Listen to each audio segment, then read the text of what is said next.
Bien-aimés de Dieu, bonjour. En ce dimanche des Rameaux, nous sommes invités à méditer sur deux moments cruciaux de la vie de notre Seigneur Jésus-Christ.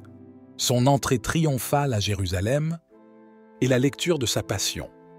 Dans l'Évangile selon Marc, nous entendons le récit de l'entrée de Jésus à Jérusalem, où il est accueilli avec des cris de joie et des branches d'arbres agitées par la foule. Mais quels sont les symboles de cet événement? Les rameaux, l'âne, les vêtements étendus sur le chemin, les cris de « Hosanna ». Tous ces éléments ont leur propre signification.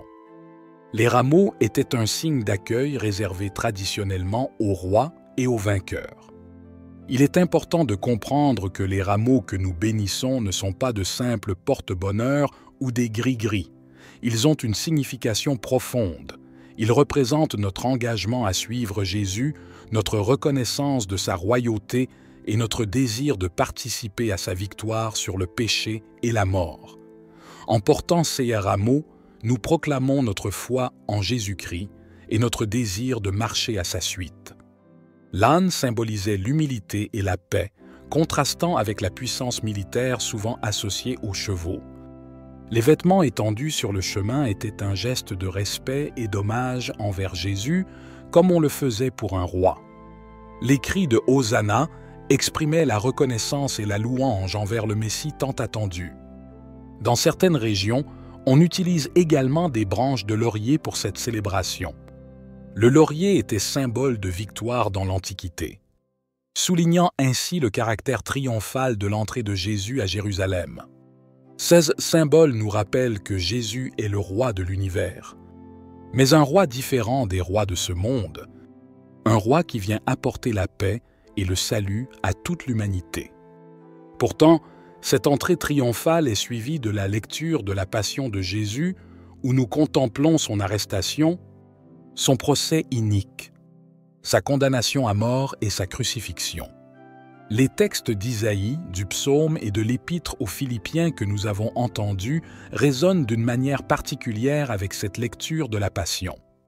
Ils nous rappellent la souffrance du serviteur souffrant d'Isaïe, les paroles du psaume qui semblent anticiper la crucifixion et l'humiliation volontaire du Christ décrite par saint Paul.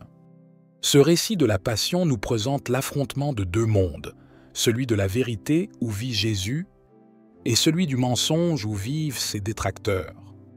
En effet, comme nous le constatons, c'est innocemment que Jésus est tué. Il n'a rien fait de mal. C'est sa compassion pour le monde qui l'a conduit à la mort. Nous pouvons disposer cette compassion en trois groupes. D'abord, Jésus a fait beaucoup de bien.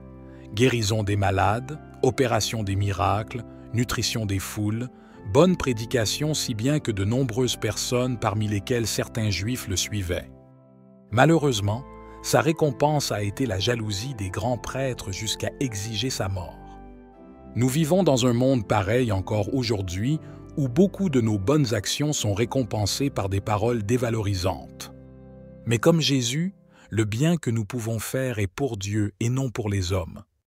Si les personnes qui ont reçu des guérisons venant de Jésus se sont laissées corrompre pour exiger sa mort, comment saurons-nous échapper? Demandons toujours au Seigneur la grâce de la persévérance au milieu de tant d'ingratitude.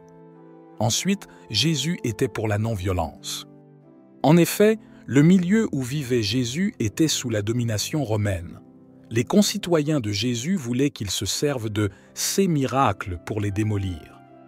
Mais Jésus parlait plutôt de l'amour, ce qui se voyait par ses actions. Il demandait même de payer l'impôt à l'empereur, d'où la révolte de beaucoup parmi lesquels les Zélotes, donc Judas qui va tout faire pour vendre son maître.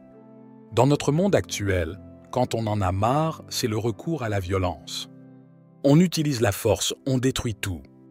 Pourtant, la violence n'est pas toujours la meilleure solution. Il y a des pertes en vie humaine. Il y a des dommages à réparer après ce qui ralentit l'économie d'un pays. On laisse des familles tristes.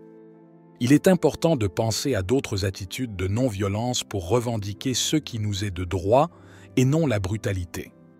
Bien-aimés de Dieu, en ce dimanche des Rameaux, Demandons au Seigneur la grâce de suivre son exemple d'humilité, d'amour et de non-violence dans nos vies. Prions ensemble. Seigneur Jésus, que ton entrée triomphale à Jérusalem soit pour nous un rappel de ton amour et de ta miséricorde infinie. Aide-nous à te suivre sur le chemin de la croix, avec foi et confiance en ta victoire sur le péché et la mort. Amen. Comme de la semaine, cherchons une occasion de faire preuve d'humilité et de non-violence dans nos interactions avec les autres en suivant l'exemple de Jésus. Bonne montée vers Pâques.